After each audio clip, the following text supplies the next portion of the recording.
அண்மை செய்தி சென்னைக்கு தெற்கே 430 கிலோமீட்டர் தொலைவில் டிட்வா புயல் நிலை கொண்டிருக்கிறது. மணிக்கு 7 கிலோமீட்டர் வேகத்தில் நகர்ந்து வரக்கூடிய நிலையில் தொடர்ந்து விரிவான விவரங்களுடன் இணைகிறார் நம்முடைய செய்தியாளர் வெங்கட்ரமணன். வணக்கம். விரிவான விவரங்களை வழங்கலாம். வணக்கம். வங்கக்கடல்ல டிட்வா புயலுடைய நகரும் வேகம் என்பது இரவுடைய அறிக்கையை ஒப்பிடும்போது தற்போது அதிகரித்திருக்கிறது.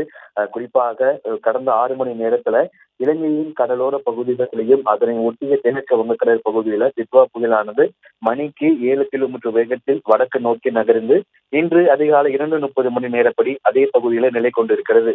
இந்த டிட்வா புயலானது புதுச்சேரியிலிருந்து 330 கிலோமீட்டர் தொலைவிலும், காரைக்காலில் இருந்து 220 கிலோமீட்டர் தொலைவிலும், சென்னையிலிருந்து 430 கிலோமீட்டர் தொலைவிலும் இந்த டிட்வா புயலானது தற்போது மையம் கொண்டிருக்கு. இது வடமேற்கு நோக்கி நகர்ந்து இலங்கை கடற்கரை மற்றும் அதனை ஒட்டிய தென்மேற்கு வங்கக்கடல் வழியாக நகர்ந்து நாளை அதிகாலை வட தமிழ்நாடு, புதுச்சேரி மற்றும் அதனை ஒட்டிய தெற்கு ஆந்திர பிரதேச கடற்கரைகளுக்கு அருகே தென்மேற்கு வங்கக்கடலை அடையும் என இந்திய வானிலை ஆய்வு மையம் தெரிவித்திருக்கிறது. இந்த புயல் இலங்கையை விட்டு சென்னை நோக்கி நகர தொடங்கி இருக்கக்கூடிய நிலையில சென்னையில காலை முதலே காற்றின் வேகம் என்பது அதிகரித்திருக்கிறது.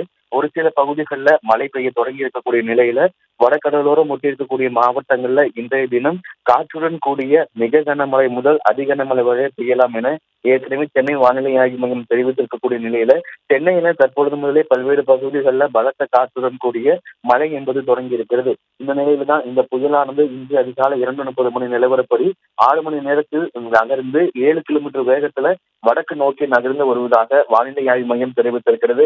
புதுச்சேரியிலிருந்து 330 கிலோமீட்டர் தொலைவிலும், சென்னையிலிருந்து 430 கிலோமீட்டர் தொலைவிலும் டிட்வா புயல் நகர்ந்து வருவதன் காரணமாக வடகடலோரம் ஒட்டியிருக்கக்கூடிய மாவட்டங்களில் கடல் சீற்றமாகவும் காற்று அதிகமாக வீசும் எனவும் மழை பெய்யும் எனவும் கூறப்பட்டிருக்கூடிய நிலையில சென்னையில பல்வேறு பகுதிகளில் பலத்த காற்றுடன் கூடிய லேசான மழை என்பது ஒரு சில பகுதிகளில் தொடங்கி இருக்கக்கூடிய நிலையில இன்று முழுவதுமே வடகடலோரம் ஒட்டியிருக்கக்கூடிய மாவட்டங்கள்ல காற்றுடன் கூடிய மிக கனமழை பெய்வதற்கு வாய்ப்பு இருப்பதாக என இந்திய வானிலை ஆய்வு மையமும் சென்னை வானிலை ஆய்வு மையம் தெரிவித்துள்ளது.